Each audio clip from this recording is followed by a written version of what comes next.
Okay guys, welcome back. So we're over here at Ping. We're stopping by to try the new G410.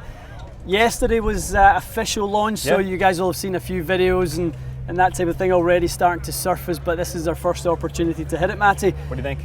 I love it. I mean, great, we saw it obviously a couple of months ago when our rep stopped by. You know, we've had to be fairly tight-lipped on the changes and that sort of thing, but you know, as a G400 user, not you guys know, Matty, how well he hits that. You know, I'm more curious about what you think. I think I was really excited to see it for sure. It looks great. So this is the Plus model. We were just warming up a little bit, put it in the fade setting. I think it looks really good. It reminds me of my head, a little more silvery on top this year, I think. Is that safe to say? A little change. It looks like a slightly changed color. Now, I'm not sure if that's exactly just the... talking about the crown, obviously, Dragonfly is gone and has been reversed. That's right. And is now on the underside. So still, the weight-saving technology is in there, but it's now on the underside, Matty. Yeah. So I think it looks sharp. It really looks sharp. You know, we've got some kind of detailing on the back here. Obviously, a little bit more for alignment, that sort of thing. Turbulator still there. But I think the big story has to be in the weighting, you know, not weighting track, but the weight placement positions on the back. So. A little bit different from Ping, you know, obviously the other companies have went with the track in the back, but 3 set positions. We talked about this a little bit last night on our live chat. I love that because for me as a fitter, I know then that is only ever in 3 positions. Right. So if you come to me for a fit and I put it in fade, I put it in draw, I put it in neutral, it's not, well, is that really where it was when I fit you, you know, on the sliding track? This is standardizing it. Exactly. Makes it a little bit easier to replicate the exact model that you got fit to when you were in the store. I think from a dress, it's very sort of confidence inspiring. I think the footprint looks a bit wider. Maybe not as big as G400 Max, but a little bit more substantial. Well, you know, 455 cc, so a little bigger than G400, a little smaller than Max. Right. So fits in there. Fits right in there. MOI has been increased, so I mean, from an engineer standpoint, and like you said earlier, we're going to get into a little bit more of the, you know, the real tech talk when we get together with Eric from Ping later on. But to increase MOI but add more technical features, that's a real challenge. You know, and to improve on the G400 was an even bigger challenge. Very big challenge, yeah. Because that was an absolute home run. I mean, we're still seeing guys moving into that product. I mean, obviously Gary Woodland at the Tournament of Champions, you know, surfaced with that. He had been playing a TaylorMade driver.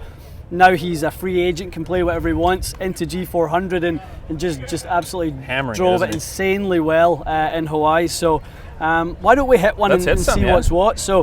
We've got the Ping Tour 65X, which, to be honest, is going to be right in your wheelhouse. Good shaft, anyway. Yeah, really good shaft. You know, Ping being the only company who specifically engineer their own shafts to work with the heads and to get them to marry up nicely. So, perfect. You know, no issues using that. Okay, right. Let's get some numbers.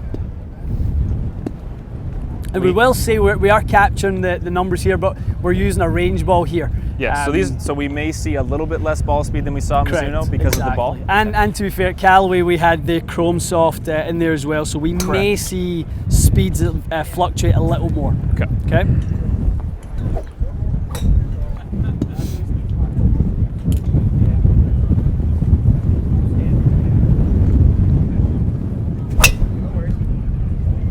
Straight out the gate with a bullet.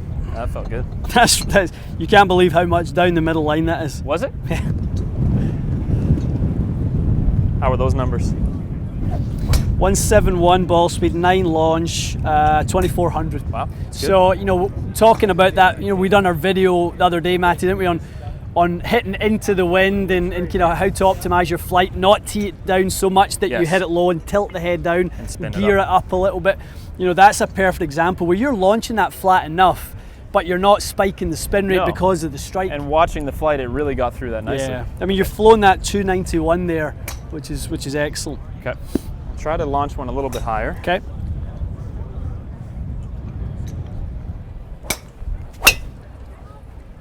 You have towed it a bit. Turned it a little bit. Felt good though. Yeah. It turned a little bit more. We know that's the miss side for you, toe side. Yeah. 177 ball speed there. Really? Yep. That's fast.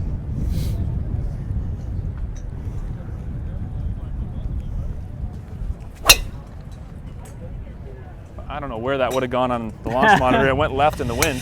come and look at this. It's just down the left side. Shows you how bad the wind makes it. 24.4 yards offline. Not too bad. Spun up a little bit. It's about 100. So I struck that a little low in the toe. Okay. Didn't feel bad, but a little low in the toe. Acoustically a little different. It is. I think it sounds solid. It's just it's got a little bit different sound than we're used to hearing. Slightly higher pitch than G4. Is that what you're hearing? That's what I hear, certainly.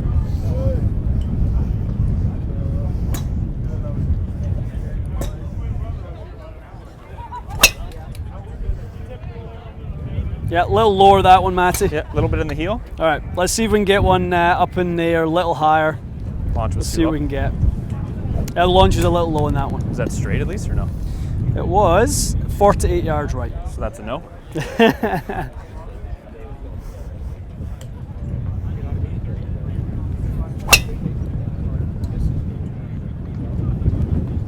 me a second. Tough conditions. That I mean, that was hit hard as well. Yeah. There's a ball speed on that one. Just get blown over. Yeah. Give me a second. 175, 13 launch, 2600, flew 301. Pretty solid. Just left? Yeah. Yeah, little left.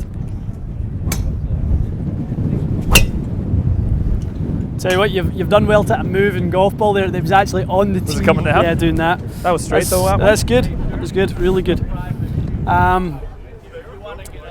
I mean, numbers-wise, Matt, I mean, there's your last set of numbers there. 175.10 launch, 2200. So this is fast.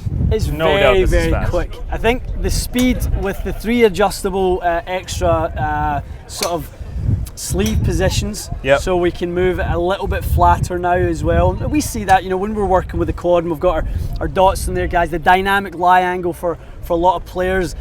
The driver tends to sit really toe up for a lot of guys. Did we flatten it with that setting? Is that? You can do. Oh, you can. Yeah, okay. you can do. Okay. And obviously, once we get it back to the studio and we get, you know, your shaft in it and we do all that sort of stuff, we'll go through the full fit with it. But it does seem to sit quite nicely. It doesn't. I don't feel that you it's don't sitting. see it sitting too much toe up. I mean, I see nice. that in a lot of drivers nowadays. You know, they really sit toe up. But you know, this is nice that we have a flatter option. Yeah. I think this is a really good initial hit. I'm happy with that. Yeah. It's really nice. No, it's definitely initial impressions are good. Ball speed's quick, you know, it's very fast, adjustable. I think we can really get that dialed in. Be curious to start to play with these weights, Matty, and see, you know, how much ball flight adjustment we can make. For sure, yeah. So, no, thumbs up? Yeah, very good. Very, very good. Excellent. All right, guys, we'll kind of make our way around the demo day today. Lots more booths to come, and we'll see you again soon.